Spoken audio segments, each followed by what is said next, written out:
आपल्या पंढरीची वारी अपघात मुक्त झाली, ज्याने आपल्या कार्यकर्तृत्वानं अखंड महाराष्ट्रभर आपल्या पोलिसी सेवेमध्ये एक उत्तम अधिकारी म्हणून काम केलं. सावता महाराज सगळ्या मंडळींना मी मनापासून धन्यवाद देईन, त्यांचं मनापासून कौतुक करेन. एखाद्याला पुरस्कार देत असताना तो व्यक्ती पुरस्कारा योग्य असावा, हे तितकंच महत्वाचं राहतं. आणि तो पुरस्कारा योग्य व्यक्ती आज आपण निवडला आणि ज्यांनी आपल्या सगळ्या परिसराची वेळा अनेक वर्षापासून या महाराष्ट्राची सेवा केली आणि आता ते आपल्या या 5 जिल्ह्याचे पोलीस प्रमुख आहेत. 5 जिल्ह्यामधली सगळी पोलीस व्यवस्था ही त्यांच्या अंडर चालते, त्यांच्या आदेशाने चालते. असे ते कोल्हापूर परिक्षेत्राचे आयजी म्हणून आता काम करतात ते सन्माननीय श्रीजी पुजारी साहेब. आता त्यांनी आपल्या भावना व्यक्त केल्या, त्या भावना व्यक्त करत असताना आपल्याला काही सूचना दिल्या, काही सूचना केल्या आणि आपण सगळ्यांनी मिळून काय केलं पाहिजे याही गोष्टी आपल्याला सांगितल्या. आणि त्यांनाही त्यांच्या आजपर्यंतच्या कीर्तन सेवेतून समाजसेवा असेल, या समाजसेवेसाठी त्यांनाही हा कर्मयोगी म्हणून जो पुरस्कार देण्याचा निर्णय घेतला, तेही महाराज तेवढेच त्या पुरस्कारासाठी योग्य आहेत याचंही आम्हाला मनापासून समाधान आहे. मनापासून आपल्या दोघांचं या पुरस्कारासाठी अभिनंदन करतो. त्यासोबत आजच्या या कार्यक्रमासाठी उपस्थित असलेले त्या भागचे आपले नेते, गेल्या अनेक वर्षापासून ज्या कुटुंबाने या भागाची सेवा केलेली आहे ते सन्माननीय रणजित भैया शिंदे, त्यासोबत या ठिकाणी उपस्थित असलेले सन्माननीय कल्याण काका आखाडे. कल्याण काकाचं नाव मी एवढ्यासाठी मगाशी बोला म्हणून सांगितलं की परिस्थिती काही असू दे, सगळ्यांचं सगळ्यासोबत जमतं असं नाही, पण समाजाच्या संघटनामध्ये ताकदीनं काम करणारा एक लढवय्या नेता म्हणून आपण त्याच्याकडे पाहतो. त्यासोबत आपणचे गिरणे साहेब बाजूला बसले रंजन गिरणे साहेब, त्यांचंही काम तेवढंच मोठं ताकदीचं, त्यांचंही मनापासून स्वागत करतो. आणि खास करून या ठिकाणी उपस्थित असलेले अमृता वाघे, त्या नूतन आमच्या जिल्हा परिषदेच्या महिला बाल कल्याण सभापती म्हणून ज्या काम करतायत, त्यासोबत पंडित काका देशमुख, वंदना शिवाजी कांबळे माजी सभापती आणि त्यांच्यामुळे शिवाजीरावांना समोर बसायला लागले. त्या आमच्या वंदनाताई, त्यासोबत पृथ्वीराज भैया सावंत,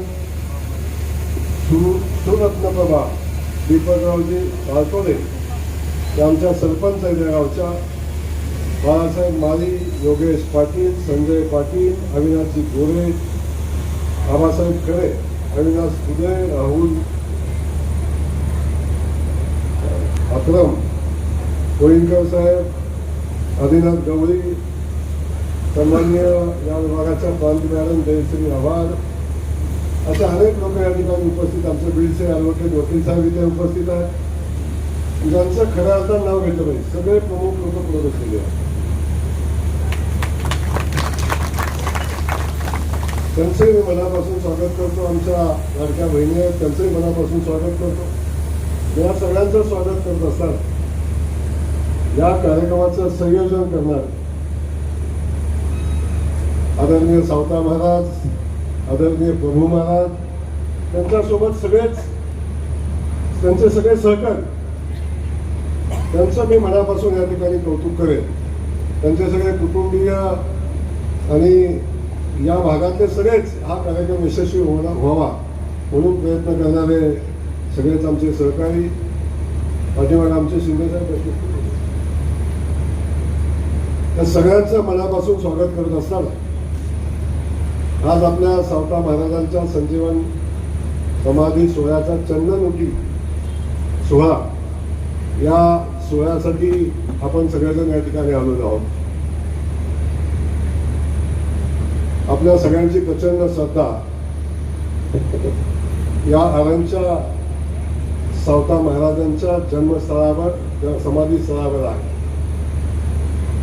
अख्खा महाराष्ट्र, अख्खा देश जो वारकरी संप्रदायामध्ये काम करतो, जो संत समुदायावर प्रेम करतो, त्यांच्यासाठी सावता महाराजांचं स्थान हे सातत्याने अतुच्च असं राहिलेलं आहे. आणि त्या सावता बाबांच्या समाधी सोहळ्याचा चंदनउटी कार्यक्रम आज या ठिकाणी होत असताना या दोन कर्तृत्ववान, आपापल्या क्षेत्रामधल्या कर्तृत्ववान व्यक्तीला पुरस्काराने सन्मानित करण्यात येते. आणि त्यासोबत हा सोहळा या ठिकाणी होत असताना एवढा उशीर झाला तरी सुद्धा सगळे प्रमुख लोक पुढे बसलेले आहेत. मला माहिती आहे तुमच्या सगळ्यांची क्षमता काय आहे, पण प्रॉब्लेम असा आहे तुम्ही ती क्षमता कधी दाखवतच नाही. सगळ्यात मोठी अडचण हीच आहे. आपली क्षमता काय आहे छत्रपती शिवाजी महाराजांनी दाखवलं, बरोबर ना? छत्रपती शिवाजी महाराजांनी आपली क्षमता काय दाखवली. सावता बाबांनी आपली अध्यात्मातली आपली शक्ती काय आहे, भक्तीमध्ये शक्ती काय आहे, ही सावता महाराजांनी दाखवलं. सगळे संत पंढरीच्या दर्शनाला जातात आणि साक्षात पंढरी सावता बाबांच्या दर्शनासाठी आली. ही त्यांच्या भक्तीतली शक्ती होती, ती शक्ती त्यांनी दाखवली. परंतु आपल्याकडे अनेक वेळा शक्ती दाखवायचा संधी आलेली असताना आपण मात्र त्याच्यामध्ये सातत्यानं का कमी पडतो माहिती नाही. पण मी आज आपल्या सगळ्यांचं या ठिकाणी मनापासून स्वागत करत असा. या पवित्र भूमीमध्ये इथं येत असताना जेव्हापासून मी इकडे यायला लागलो तेव्हापासून सातत्यानं सावता बाबांच्यावर प्रेम करणाऱ्या सगळ्याच समाजाचं, सावता बाबा एका समाजापुरते मर्यादित अजिबात, सावता बाबांच्यावर कीर्तन करणारे, त्यांच्यावर बोलणारे आणि त्यांच्या विचाराचं अनुकरण करणारे या देशातले सगळ्या समाजाचे संत, कीर्तनकार आजही सावता बाबांना आदर्श म्हणून काम कीर्तन सांगतात. आणि तरी सुद्धा त्यांच्या कीर्तनाची गोडी कधीही कमी झाली नाही. ही क्षमता सावता बाबांच्या मध्ये आज. पण आपण सावता बाबांना एवढंच बघतो, कांदा मळा भाजी आणि अवघी मिठाई भाजी, संपले सावता बाबा. याच्या पुढे जाऊन सावता बाबांचा विचार आपण कधी करणार का नाही? याच्या पुढे जाऊन त्या माणसाचा सन्मान आपण कधी काही जागृत ठेवणार का नाही? त्या संतांचा सन्मान आपण ठेवणार का नाही? जो सन्मान साक्षात विठुरायाने केला, तो सन्मान आपण कधी करणार आहे का नाही? हा खऱ्या अर्थानं आपल्या सगळ्यांच्या समोरचा प्रश्न. अनेक लोकांनी या शक्ती स्थानाचा विकास करण्याचा संकल्प केला, पण तो संकल्प पूर्णत्वाला गेला नाही. मी दोष कुणाला देणार, परंतु आता ती जबाबदारी परमेश्वराने साक्षात विठुरायाने आज माझ्यासारख्या एका सामान्य कुटुंबातल्या सामान्य युवकावर टाकली. त्याचं सगळं श्रेय जातं हे सन्माननीय देवेंद्र फडणवीस साहेबांना, की ज्यांनी ही जबाबदारी फक्त सावता बाबांच्या आरणच्या विकासाचा नाही आहे, या विठुरायाची पावन नगरी, या नगरीची सेवा करण्याची संधी माझ्यासारख्या एका युवकाला दिली. मला आठवतं सर, आपण तर वारीचं नियोजन करताय, मगाशी बोलता बोलता सहाय्यक निरीक्षकच केलं आपल्याला. सहाय्यक आयुक्त म्हणून जरी सेवा वडिलांनी केली, त्यांनी केली, त्यांच्यानंतर आपण यशाचं एक एक शिखर पार केलं, पण अख्ख्या आपल्या सेवेमध्ये कधी या माणसानं स्वतःवर डाग लागू दिला नाही. आणि ही सेवा त्यांनी केली. पण हे सगळं करत असताना आपण वारीची सेवा करता. माझ्यासारखा एक युवक ज्या ज्ञानेश्वर माऊलीच्या पालखीचं दर्शन घ्यायला गर्दीत तडफडणारा युवक कधीही पालखीपर्यंत पोचला नाही. कधी पालखीपर्यंत पोचला नाही. दर्शन घेताना लाता मुख्या खाऊन परत जायला लागलं. कधी पालखीला हात लावता आला नाही. त्याच एका युवकाला आज पालखीचं नियोजन करण्याची संधी मिळाली. याचं सगळं श्रेय देवेंद्र फडणवीस साहेबांना, भारतीय जनता पक्षाला. पण हा पक्षीय कार्यक्रम नाही. हे सगळं करत असताना आमच्या विठुरायाच्या नगरीचा आता आम्ही विकास करण्याचा संकल्प केला. पंढरपूरचा कॉरिडॉर करण्याचा, तिथली विठुरायाची नगरी, ज्या नगरीवर आता प्रचंड मोठा पायाभूत सुविधावर आज तणाव पडतो. फुलारी साहेबांना माहिती आहे आज लोकांचं नियोजन करताना काय परिस्थिती निर्माण होते. एका दिवशी एका वेळी 25 लाख लोक त्या इथे येतात, तेव्हा त्यांची व्यवस्था करताना जो प्रचंड ताण पडतो. पूर्वी कधी वारीला लोक याची, कधी 10,000 50,000 सुरुवात झाली. तिथून पुढे आज लाखो भाविक या वारीमध्ये तिन्ही बाजून येतात. हे आपण सगळेजण बघतो. त्या पंढरीचा विकास करण्याची जबाबदारी माननीय देवाभाऊनी आता घेतली आणि पंढरीचा विकास 1 नाही 2 नाही 3 नाही 4,000 कोटी रुपये खर्च करून आज हा पंढरीच्या नगरीचा विकास होतो. त्या विकासाचं काम आता सुरू होतंय. त्यासोबत आपण बघितलं असेल बसवेश्वर महाराजांची समाधी मंगळवेढ्याला आहे. त्या बसवेश्वर महाराजांच्या समाधी स्थळाचा विकास व्हावा हाही संकल्प केला आहे. चोखामेळाची समाधी, संतांची भूमी मंगळवेढा, त्या ठिकाणी चोखामेळाची समाधी, त्याही समाधीचा विकास करण्याचा संकल्प केला आहे. आणि त्यासोबत पंढरीच्या नगरीमध्ये नामदेव महाराजांच्या समाधी स्थळाचा विकास करण्याचा संकल्प आदरणीय देवाभाऊंनी केला आहे. आणि ही सगळी समाधी स्थळ हे संतांचं माहेरघर आहे. आणि या स्थळाचा विकास करण्याचा संकल्प माननीय देवाभाऊंनी केला आहे. आणि मी त्याच्यातला एक सेवेकरी आहे. ही जबाबदारी सुद्धा मिळणं माझ्या दृष्टीने खूप मोठी गोष्ट आहे. मी सांगितलं पालखीची सेवा करायची संधी मिळणं हे माझ्यासाठी खूप मोठा विषय होता. म्हणून मनोभावे पालखीची सेवा केली. अख्ख्या पालखीतला सामान्य वारकरी म्हणला अशी वारी कधी झाली नव्हती. माझं कौतुक माझ्या स्तुतीपटकाने केलं तर त्याच्यामध्ये मला काय वाटणार नाही. पण वारीतला सामान्य वारकरी आजपर्यंत जेव्हा वारीला येत होता तो म्हटला आता काहीतरी वेगळं दिसतंय. अशा पद्धतीचं नियोजन आता होताना आपण सगळेजण पाहतो. आणि या सगळ्या शक्तीस्थानाचा विकास शेवटी हाच आमचा धर्म आणि संस्कृती टिकवणारी आमची शक्तीस्थान आहे. नाही तर समाज बेदील झाला असतात आतापर्यंत आपण बघितलं असतं. समाजामध्ये बांधून ठेवण्याची क्षमता असणारं हे पंढरी आहे. क्षमता असणारं ही जी शक्तीस्थानं आपली आहेत, क्षमता असणारं हरण आपलं शक्तीस्थान आहे. ही सगळी शक्तीस्थानच आपल्याला सगळ्यांना बांधून ठेवतात, समाजातली संस्कृती जपतात. नाही तर माणसाला जगूच दिलं नसतं. अशा पद्धतीची व्यवस्था निर्माण झाली असते. म्हणून मला आपल्याला सांगायचं आहे आज मनापासून आनंद आहे.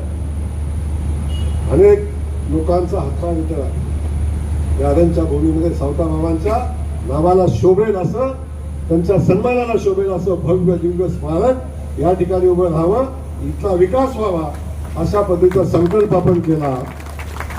मी पुन्हा एकदा देवेंद्र फडणवीस साहेबांना मनापासून धन्यवाद देईन. हा संकल्प केला. अनेकांनी प्रयत्न केले. सावे साहेब असतील, मी असेल, माझ्यासारखे असे अनेक लोक आहेत. त्या सगळ्यांनी मिळून इथल्या सगळ्यांनी प्रयत्न केले असतील. खास करून याचं सगळं श्रेय जातं त्याचा पाठपुरावा करणारा सावता महाराज असतील, प्रभू महाराज असतील, त्यांची सगळी टीम असेल. एक दिवस बिचारे चैन पडू देत नाहीत मला. हा दार वाजवलं नाही असं कधी घडत नाही. सातत्यानं मागत काय करताय भाऊ, हे होतंय का नाही, करायचं का नाही. पण मी आज या ठिकाणी सांगतो आता त्याच्या कामाला प्रत्यक्षात सुरुवात होते. पहिल्या टप्प्यातलं 89 कोटी रुपयाची प्रशासकीय मान्यता आता आलेली आहे. पण हा भागाचा विकास होत असताना इथल्या सगळ्या लोकांचं सहकार्य लागणार आहे. सगळ्या लोकांचं, सगळ्या ग्रामस्थांचं, सगळ्या बांधवांचं, सगळ्यांचं. हे कुठलं एकाचं काम नाही. जयकुमार गोरेचं एकट्याचं काम नाही, एकट्या शिवाजीरावचं काम नाही, एकट्या सावताबाबांचं काम नाही, प्रभू महाराजाचं काम नाही. तर हे इथं या भूमीतल्या प्रत्येक नागरिकाचं हे काम आणि कर्तव्य आहे. आणि त्या कर्तव्याच्या भावनेत सगळ्यांना सोबत घेऊन किंतु परंतु मनामध्ये आणून ठेवून कुणाच्याही मनामध्ये काही न ठेवता अगदी मोकळ्या मनाने या भागाचा विकास आपल्याला, या अरण क्षेत्राचा विकास आपल्याला करायचा आहे. म्हणून माझी सगळ्यांना हात जोडून विनंती आहे, तुमच्या घरातलं, तुमच्या इथलं काय असेल ते तुमच्या जवळ ठेवा. खरंच जर तुम्ही सावताबाबांच्या प्रेम करत असाल तर याच्यात विघ्न असेल, विघ्न येईल असं एकही कृत्य आपल्या हातून घडू देऊ नका. पण या ठिकाणी मी आपल्याला सांगतो, इथला जमीनवाला असेल, इथला कुणा असेल, त्याचं समाधान झाल्याशिवाय इथं वीट लावणार नाही, हाही शब्द या ठिकाणी मी आपल्याला देतो. कुणाचं लुटून, कुणाचं घेऊन, हिसकावून आपल्याला करायचंच नाही. सगळ्यांच्या समाधानात, सगळ्यांना सोबत घेऊन आपल्याला एक क्षेत्राचा विकास करायचा आहे. असंख्य गोष्टी करायला लागतात. तुम्हाला माहिती आहे, जमिनीच्या अधिग्रहणात आलेल्या अडचणी, माझे सगळे शेतकरी बांधव आले होते, मी त्यांच्यासोबत बसलो, बोललो. अडचणी येत होत्या, वेळ पडला तर शिवाय जेव्हा कायदा बदलू, पण त्या लोकांचं समाधान करूनच आपण त्या ठिकाणी या भागाचा विकास करू, हे मी सातत्यानं सांगत आलो. त्यामुळं कुठलंही किंतु परंतु मनामध्ये ठेवू नका. आपल्याला इथलं क्षेत्र हे राष्ट्रामध्ये, देशामध्ये सावताबाबांच्या नावानं अख्ख्या देशामध्ये आपण बघतो, या वारकरी संप्रदायामध्ये असेल, संत संप्रदायामध्ये असेल, याच्यामध्ये सावताबाबाच्या नावानं किती मोठं कार्य चालतं. गावागावात आपण बघतो सावताबाबांचं मंदिर असेल, सगळ्यांची मंदिरं दिसतात. आणि मला इथं आल्यानंतर जे त्यांचं जन्मस्थळ आहे, जे त्यांचं समाधीस्थळ आहे, हे त्या माणसाच्या विचाराच्या उंचीला, त्या माणसाची उंची विठुरायानं ओळखली, आपण ओळखणार का नाही? आपल्याला समजणार का नाही? सांगा ना. असा एक संत सांगा की त्या संताला भेटायला साक्षात विठुराय गेले, सावताबाबांना भेटायला आले. एवढी प्रचंड उंची असणाऱ्या या सावताबाबांचं समाधी स्थळ उभं करत असताना आपल्या सगळ्यांच्या हातातनं काही नाही झालं, नुसतं शाब्दिक पुण्य लागलं. शाब्दिक तरी त्याला आपण साथ दिली तर हे सुद्धा पुण्यकर्म होईल, हे या निमित्ताने आपल्याला सांगेल. म्हणून आता आपण प्रत्यक्षात त्याला सुरुवात करतोय आणि ती करत असताना आपल्या सगळ्यांना थोडा त्रास होईल. हे 2-3 वर्ष चालणारं काम आहे. त्या सगळ्यात आपण सगळेजण मिळून मदत कराल. हे सगळं पुढारी पुढे बसलेलं आहे. सगळ्याची क्षमता कोट रुपये द्यायची आहे, देणार नाही मला माहिती आहे.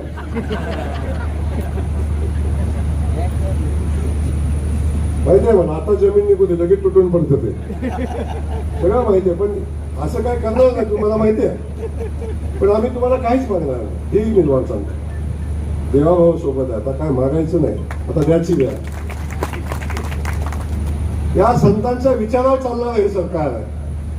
त्यामुळं आता आम्ही पवित्र सावता भूमी विकसित करण्याचा निर्णय घेतला आहे आणि त्याच्यामध्ये आपण सगळ्यांचा सहभाग असला पाहिजे. आपण इथं आलं तरी आमचं बरं वाटणार. हे शक्तिस्थान बनवायचं आपल्याला आणि हे शक्तिस्थान बनवत असताना आपण सगळ्यांची साथ या ठिकाणी अपेक्षित आहे. त्यामुळे राजकारण नाही ह्याच्यामध्ये, बाकी काही नाही. इथला पक्ष पार्टी रणजित भैया काही नाही, आमचं काही नाही म्हणणं. तिथं कोण आमदार होतोय, कोण खासदार होतोय, कोण जिल्हा परिषद सदस्य होतोय, याच्याशी आम्हाला काही घेणं गेलं नाही. या चौकात आलो, इथनं आत आलो ना की राजकारणाचं जोडं नाही. बाहेर गेला मी राजकारण कसं करतो माहिती आहे शिवाजी. पण या चौकाच्या आत, या चौकाच्या आत इथं आलं, इथं आलेला प्रत्येक जण सावताबाबाचा भक्त आहे, सेवक आहे. म्हणून आपण सगळ्यांनी भूमिका घ्यायची आहे आणि ती भूमिका घेऊन आपल्याला काम करायचं आहे. म्हणून माझं आपल्याला सगळ्यांना सांगणं आहे, आता ह्या पवित्र कार्याला 24 तारखेला, कुठल्या महिन्यात? ऑगस्ट महिन्यात पवित्र कार्याला सुरुवात करण्याचा आमचा मानस आहे. आणि महाराष्ट्राचे मुख्यमंत्री आदरणीय देवाभाऊंना या पवित्र कार्याचा शुभारंभ करण्यासाठी आपल्याला इथं घेऊन यायचं आहे. आणि त्याच्यासाठी आपण सगळ्यांनी तन-मन, धनाने नाही, तनानं मनानं आपण सगळ्यांनी याच्यात सहभागी व्हायचे, ताकदीनं आपण इथे यायचे. आणि हे काम करत असताना खऱ्या अर्थानं प्रचंड मोठा जनसमुदाय इथं जमला पाहिजे. जो जो सावता बाबांचा अनुयायी आहे, जो जो त्या विचारात प्रेम करतो तो इथं येईल. इथं येणार नाही तो मी काय कीर्तन सांगणार नाही. महाराज म्हणते मी कीर्तन भावी सांगते. माझं या ठिकाणी सांगणं एवढंच आहे, या भूमीचा विकास झाला पाहिजे. आपण संकल्प करतो. मी सांगितलं ना परवा, बसवेश्वर महाराजांची समाधी 15 एकर जागा आपण त्याला घेतली. संत चोखामेळाची समाधी बांधतोय 5 एकर जागा घेतली. नामदेव महाराजांची समाधी बांधतोय 18 एकर जागा त्याला दिली. 15 रेल्वे करून आणली. त्यासाठी आदरणीय मुख्यमंत्री मोदयांनी प्रयत्न केले.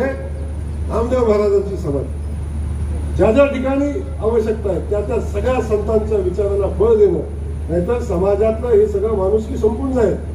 ज्या दिवशी संतांचा विचार संपेल त्या दिवशी समाज संपेल. तो विचार नसणे ही आपली जबाबदारी नाही. म्हणून ही शक्तिस्थानं मजबूत झाली पाहिजे, हा विचार मजबूत झाला पाहिजे. म्हणून आपण हे काम हातामध्ये घेतले. याच्यामध्ये आपण सगळ्यांनी ताकदीने सहभागी व्हावं, अशा पद्धतीच्या भावना या निमित्तानं मी व्यक्त करतो. आपल्या सगळ्यांना या आजच्या सोहळ्याच्या निमित्त, चंदनवटी सोहळ्याच्या निमित्तानं मनापासून आपलं स्वागत करतो. उशीर झाला मला माहिती आहे, आणि उशीर झाला तरी आपण थांबलाय, तर म्हणून आपल्याला धन्यवाद. पण आपण 24 तारखेला मी पुन्हा सांगतो, एकटं याचं नाही, पुढारी एकटं याचं नाही. अरे काय काय केलं बघितलं. नायगावमध्ये आज आपण 140-50 कोटीचं स्मारक, करगुणला आपण 50 कोटीचं स्मारक. परवा खानोलीला गेलो, बघितलं काय खानोलीला महात्मा फुलेंचे विचार सगळे सांगतात. कल्याणराव, मी खानोलीला गेलो, लाज वाटली मला गेल्यावर. महात्मा फुलेंचं जन्मगाव, त्यांचं घर, ते घर काढलं, एक सभामंडप बांधला 15x30चा, त्याच्यात महात्मा फुलेंचं स्मारक आहे. ही परिस्थिती आहे. महात्मा फुलेंचे विचार सांगून अख्ख्या महाराष्ट्रावर, देशभर महात्मा फुलेंच्या विचाराच्या नावानं आपण बघतो काय सगळेजण सांगतात. पण जेव्हा खानोलीला गेलो वाईट वाटले, करगुणला गेलो तीच परिस्थिती, नायगावला गेलो ती परिस्थिती. म्हणून या सगळे शक्तिस्थानं आपण मजबूतीने उभी केली पाहिजेत. म्हणून आपण हे कार्य हातामध्ये घेतलंय, आणि हे कार्य घेऊन आपल्याला पुढे जायचंय, एवढंच या ठिकाणी सांगतो. हा सोहळा आता एवढा होतोय, पुढे वाढत मोठा होईल. हे सगळं वाढत जातो. तुम्ही तरी सुरुवात करायला लागते. ती सुरुवात आता आपण केलेली आहे, आणि त्यातून हा सोहळा मोठा होतोय. एवढंच आजच्या दिवशी सांगतो. आज पुन्हा एकदा या सगळ्या सावता महाराज असतील, प्रभू महाराज, आपल्या सगळ्या टीमचं मनापासून या ठिकाणी कौतुक करतो. गावकऱ्यांचं मनापासून कौतुक करतो.